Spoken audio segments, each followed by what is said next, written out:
Écrire une critique assassine est facile par écrit, mais face caméra, c'est plus compliqué. Mais je vais essayer quand même. En préambule, je dois préciser que Funkynos était un auteur que j'appréciais beaucoup quand j'étais au lycée. J'aimais beaucoup ses aphorismes que je trouvais très profonds. J'aimais la manière dont il décrivait les débuts de l'amour. Je l'avais même rencontré lors d'un prix organisé par mon lycée, ce qui avait été très chouette.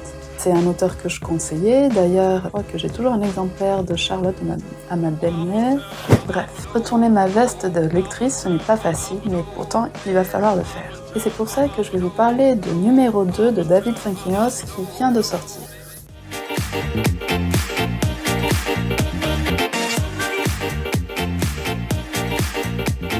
On n'écrit pas, on ne parle pas dans le désert.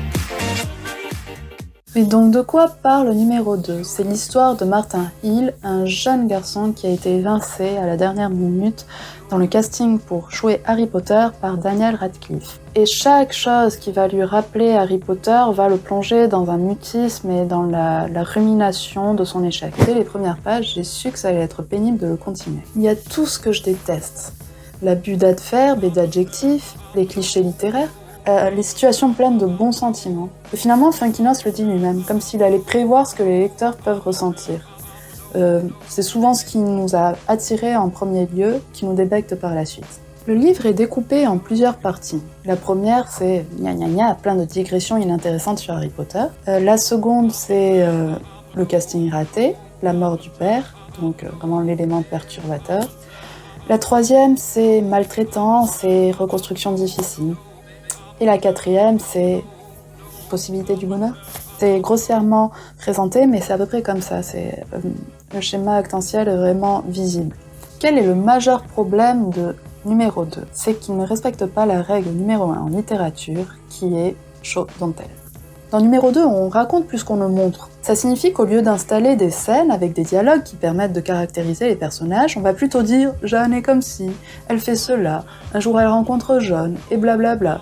Ce qui va donner une impression de voix off un peu désagréable qui nous tient sans cesse la main sans jamais la lâcher. Et surtout qui nous empêche d'imaginer quoi que ce soit. Et puis expliquer ce que ressentent les personnages au lieu de le mettre en scène par leurs gestes ou leurs réactions, c'est vraiment d'une lourdeur sans nom. Et la langue n'est pas là pour aider. On assiste soit à des métaphores grossières, comme par exemple, je crois la pire, c'est les ronds de verre pour parler des lunettes. D'ailleurs, le paragraphe est lourd parce qu'après il va expliquer tous les inconvénients d'avoir des lunettes, c'est-à-dire les oublier. On se demande même s'il va pas parler du fait de parfois les avoir sur sa tête sans s'en rendre compte. Il nous parle même de la buée Covid-friendly et c'est vraiment long, on a l'impression qu'il est payé au mot à ce moment-là. Une autre chose qu'il affectionne est de prendre des images qui existent déjà et changer juste discrètement, ce qui nous donne un résultat bancal et pourtant familier.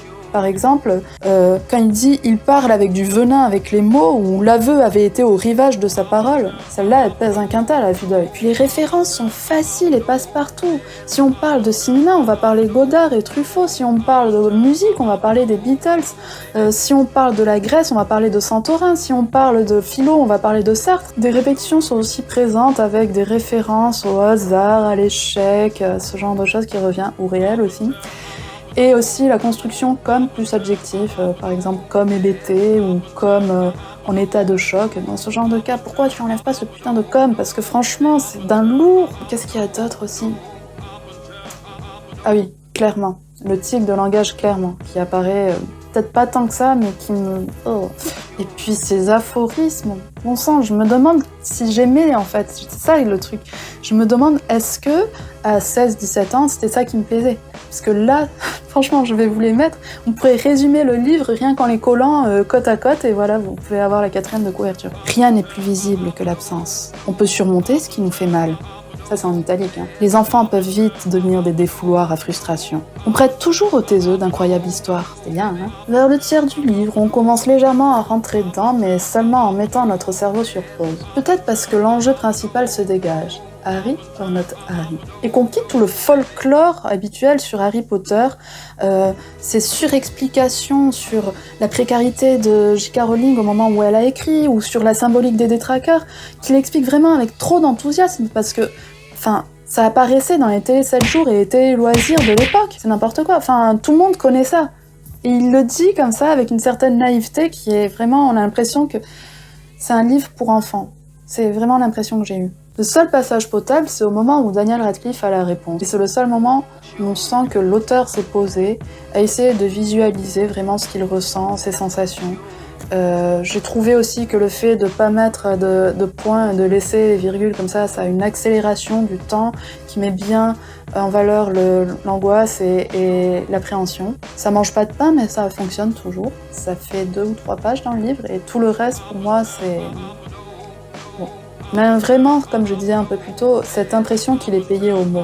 Quand il va raconter quelque chose, il va toujours avoir tendance à l'expliquer 1 fois, 2 fois, 3 fois, dans des paragraphes qui sont répétitifs, qui sont lourds. Il tire. Par exemple, quand on parle de l'échec de Martin, il va dire « Il s'était bien sûr préparé à ce possible échec, mais l'impact de la réalité était trop violent.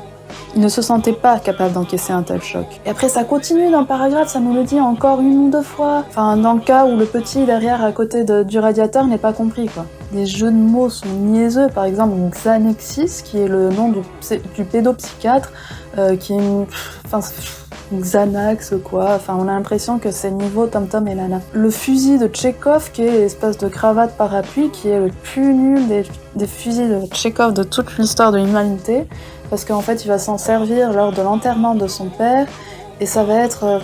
ça va enlever toute tension dramatique en donnant quelque chose de clownesque à la situation. Enfin, c'est raté, quoi. Des psychologisations qui peuvent être justes, mais qui manquent cruellement de finesse. Comme souvent, dans ces cas-là, au lieu de remettre en question l'équilibre mental de son agresseur, il en vint plutôt à douter de lui. Si en plus je voulais me faire l'avocat du diable, je dirais même que conforter Martin dans ses techniques d'évitement, en fait, ne va pas lui rendre service. La fin va dans ce sens, mais qu'est-ce que c'est long et répétitif pour en arriver là, quand il fait son espèce d'équipe de bras cassés, là, de personnes qui ont vécu des échecs, mais c'est le pire du feel-good, quoi. Enfin, franchement.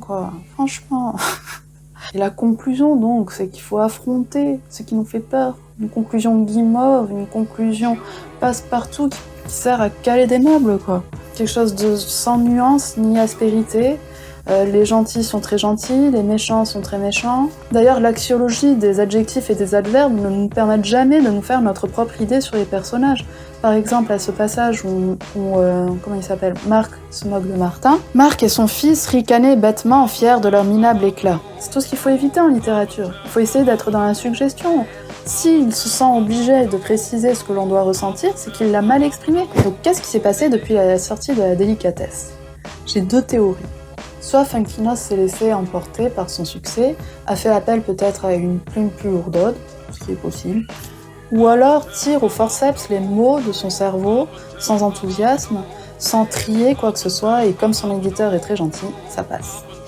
Ou soit, tout simplement, c'est moi qui ai changé. À force de lire ou d'écrire, eh bien ce qui passait il y a 15 ans ne passe tout simplement plus. Et j'aimerais conclure ma vidéo sur un relativisme feel-good qui dirait « lisez ». C'est ce qui compte. Mais je pense que ça ne me ressemble pas et que ça ne serait pas bien. Si aujourd'hui les livres les plus lus sont de Grimaldi, de Musso ou de Marc Lévy, c'est peut-être bien pour leurs éditeurs mais pas pour nous les lecteurs. Car d'une manière générale, ça aura tendance à affadir notre palais. Et quand on essaiera de la littérature avec une narration plus ardue ou plus originale, on aura tendance à recracher comme un gamin qui goûte du panais pour la première fois. Il suffit de regarder les critiques du Goncourt sur internet qui est pour moi un très bon livre. Lire des livres moyens ou des livres doudous ou réconfortants, oui, pourquoi pas. Mais il ne faut pas que ce soit notre seule ligne d'horizon. Parce que si tous les livres sont poignants, bouleversants, fluides et j'en passe, ça veut dire que plus rien ne l'est. Et surtout, on appréciera plus ce qui est vraiment bon. Car se plaindre d'un livre parce qu'on a dû prendre un dictionnaire, c'est pour moi aberrant. Donc pour qui je recommanderais numéro 2, je dirais pour des enfants, des gamins de 10-12 ans qui n'auraient jamais entendu parler d'Harry Potter. Ça fait pas beaucoup de gens, je crois. Car j'ai souvent ressenti ce livre comme une insulte à mon intelligence. Parfois, les gens disent que justement un livre trop intelligent a tendance à les faire se sentir bêtes. Mais moi là, c'est le contraire. Je veux dire, j'aime en fait me sentir émulée, j'aime me sentir justement stimulée par quelque chose que j'ai du mal auquel j'ai du mal à avoir accès. J'aime essayer de me dire, je vais apprendre peut-être des choses, je vais peut-être apprendre des mots, je vais peut-être être transportée quelque part. Je trouve que justement un livre bêta et paresseux comme celui-là est vraiment plus un crachat à mon intelligence que le Goncourt ou que n'importe quel livre vraiment exigeant. Et le fait qu'il soit édité en plus dans la collection blanche de Gallimard me fait rire, mais rire jaune. Vous allez peut-être me trouver élitiste ou snob, mais ce n'est pas moi qui me fous de la gueule des lecteurs. Car il est connu que beaucoup d'éditeurs recommandent des phrases pas plus longues de 8 mots. Vous imaginez? C'est qui prend les lecteurs pour des cons dans ce cas-là? C'est qui les prend pour des enfants? C'est qui les prend pour des personnes qui ne comprendraient pas quelque chose d'un peu plus complexe, ou même de différent? C'est ça qui est pernicieux, c'est ça qui fait qu'on se casse les dents après. Et à force d'accepter des livres médiocres, ça finit par abaisser le niveau de la littérature. Enfin, on devrait pas accepter et éditer un texte qui nous fait nous demander à plusieurs reprises si on s'est pas planté de rayon. Donc mon conseil pour David, c'est de se reconvertir dans la littérature jeunesse, et pour vous, c'est d'essayer de lire autre chose. Il y a plein de livres qui sortent en fait des cases qu'on veut s'établir, dans lesquelles on s'établit soi-même.